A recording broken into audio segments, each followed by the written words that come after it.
शान्तिः पृथिवी शान्तिरापः शान्तिरोषधयः शान्तिः वनस्पतयः शान्तिर्विश्वे। निर्माण योजना बनाई और इस योजना के पीछे हम समाज में एक अच्छे व्यक्ति के व्यक्तित्व का निर्माण कैसे करें, सुसंस्कारी परिवारों की स्थापना कैसे हो और समाज के अंदर विभिन्न प्रकार की जो कुरीतियां हैं, मूढ़ मान्यताएं हैं, अंधविश्वास हैं, समाज की विभिन्न समस्याएं हैं, उनका समाधान कैसे हो। तो उसी परिप्रेक्ष्य में युग संस्कृति न्यास जो है, जो परम पूज्य गुरुदेव ने 100 सूत्र दिए थे, उन्हीं सूत्रों पे ये काम करेंगे और निश्चित तौर पे ऐसे न्यास के माध्यम से, ऐसे संस्थानों के माध्यम से समाज के अंदर परिवर्तन आएगा, एक क्रांति की नई लहर आएगी। और इस काम के लिए जो पूरी टीम है समर्पित इस कार्य के लिए, उन सबके मंगलमय जीवन के लिए, उज्जवल भविष्य के लिए मैं परम पिता परमेश्वर से, परम पूज्य गुरुदेव से प्रार्थना करता हूँ। क्या कुछ कहना चाहेंगे? युग सांस्कृतिक न्यास जिस तरीके से आपदा हो, कुछ भी ऐसी प्राकृतिक आपदा हो, कंधे से कंधा मिलाकर देश के साथ खड़ा रहता है, क्या कुछ कहेंगे इस युग सांस्कृतिक न्यास और आचार्य जी के लिए? देखिए, देश के अंदर आपदाएं, जैसा भी बताया गया यहाँ पे कि कोरोना काल में हजारों लाखों व्यक्तियों के लिए जो है यहाँ से विभिन्न प्रकार की रसद सामग्री पहुँचाई गई, यहाँ तक कि नेपाल जैसे दूरस्थ क्षेत्र में। तो देश के विभिन्न आपदाएं आती हैं, पहाड़ों पे अपने तरह की आपदाएं हैं, मैदानों की अपने तरह की आपदाएं होती हैं, कहीं अग्निकांड घटित होते हैं, कहीं पे अतिवृष्टि है, सूखा है।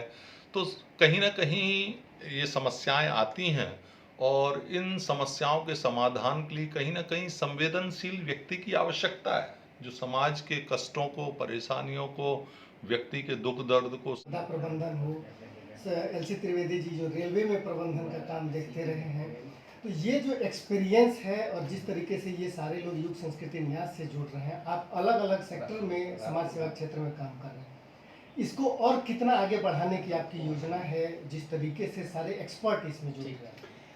सर, हम लोग का बिल्कुल कॉन्सेप्ट क्लियर है कि हम व्यक्ति निर्माण, व्यक्ति के माध्यम से परिवार, परिवार के माध्यम से समाज और राष्ट्र। तो राष्ट्र हित में हम हर वैसे ज़रूरतमंद को और जहाँ पे अपेक्षा की जा रही है वहाँ पे हम लोग करने का प्रयास करेंगे और करें। जैसे जैसे हमारी सामर्थ्य, क्षमता, संगठन बढ़ती जाएगी, हम वैसे कार्य करते रहेंगे। जी ठीक है।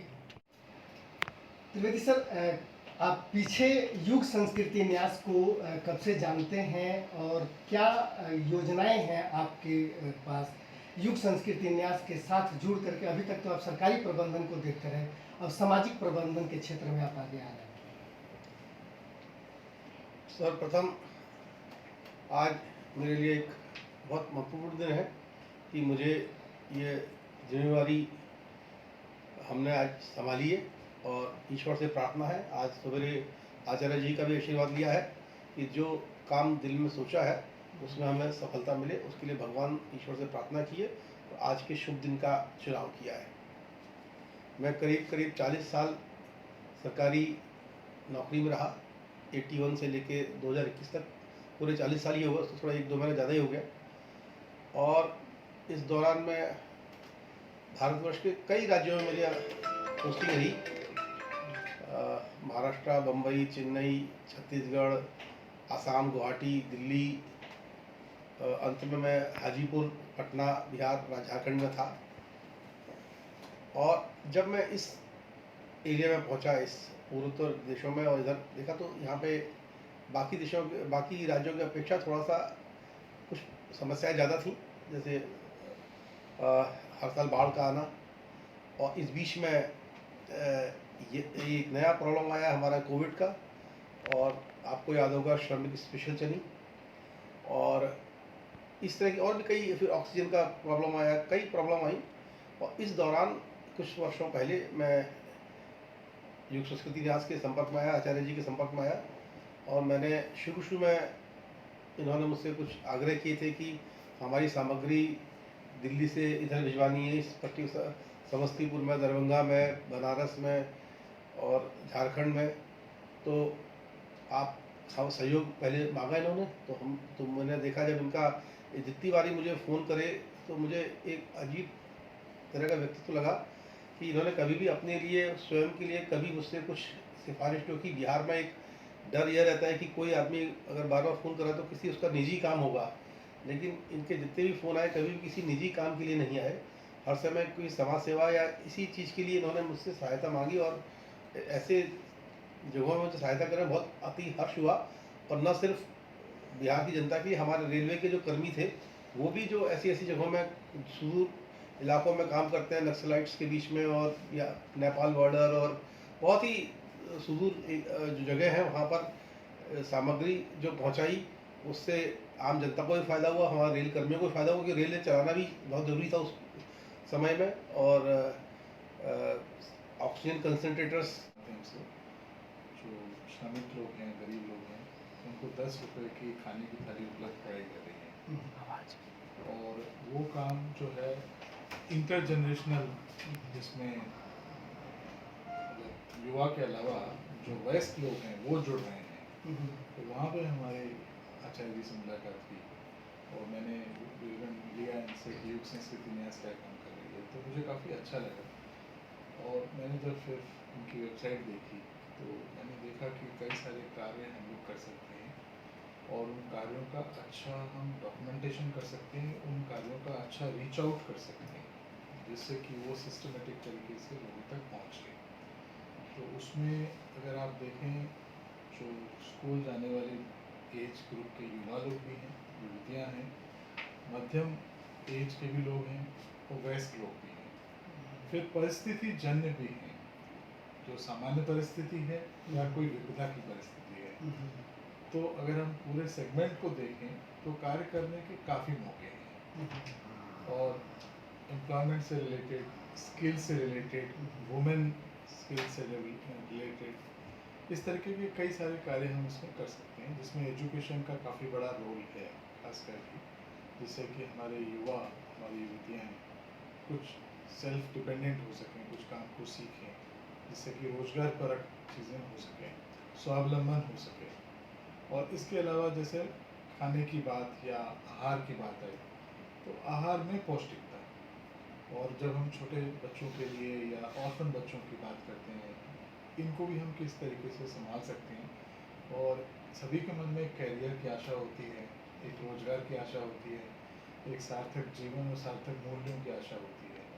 तो जिनको कहीं ना कहीं सहारा छूट गया है या कोई असुविधाएं हैं, उसको युग संस्कृति न्यास किस तरीके से कर सकती है। क्योंकि इसका अगर आप लोगो देखेंगे तो एक छोटा सा पेड़ जो है पल्लवित और पुष्पित हुआ है, उसमें कई पत्तियां हैं और लहरा रही हैं। तो हमारा, जैसे आचार्य जी ने बताया, कि व्यक्ति को मिलके परिवार बनता है, परिवार को मिलके समाज बनता है, समाज को मिलके एक जिला बनता है। तो हम छोटे छोटे के माध्यम से हम सभी ने जो अपना योगदान बेस्ट दे सकते थे, हम सब ने लग के कार्य किया। और ऐसे प्लेटफॉर्म जब भी उत्साहवर्धन करते हैं तो जीवन में और आगे बढ़ने के लिए हमें प्रेरणा मिलती है।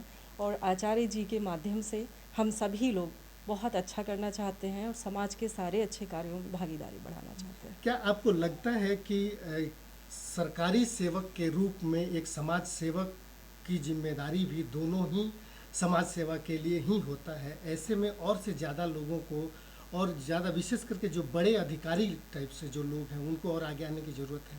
बिल्कुल, हमेशा से हमारे जितने भी ब्यूरोक्रेट्स हैं वो समाज कार्यों में आगे बढ़े ही हैं, क्योंकि हमारी सेवा को पब्लिक सेवा, लोक सेवक कहा जाता है।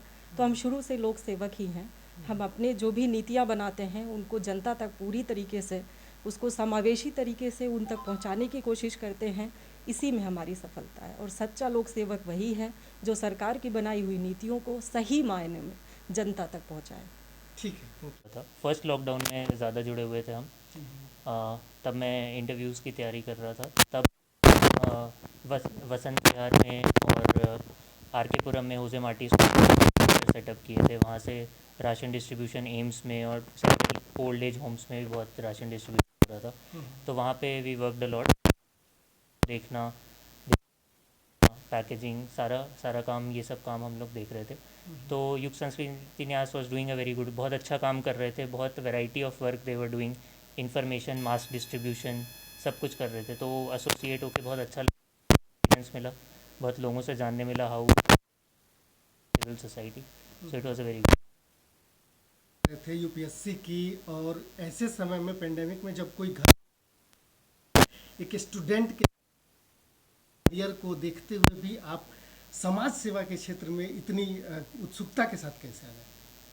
हाँ, it is part of what I had to do later, मतलब आगे social service is a part of our job, तो यही it was a good opportunity, learning experience, अच्छा अपॉर्चुनिटी थी, तो आई गॉट एसोसिएटेड अच्छा, विद। जैसे ही आपने ज्वाइन किया है, अब आप यूपीएससी सर्विस सर्वेंट हैं आईएएस के रूप में,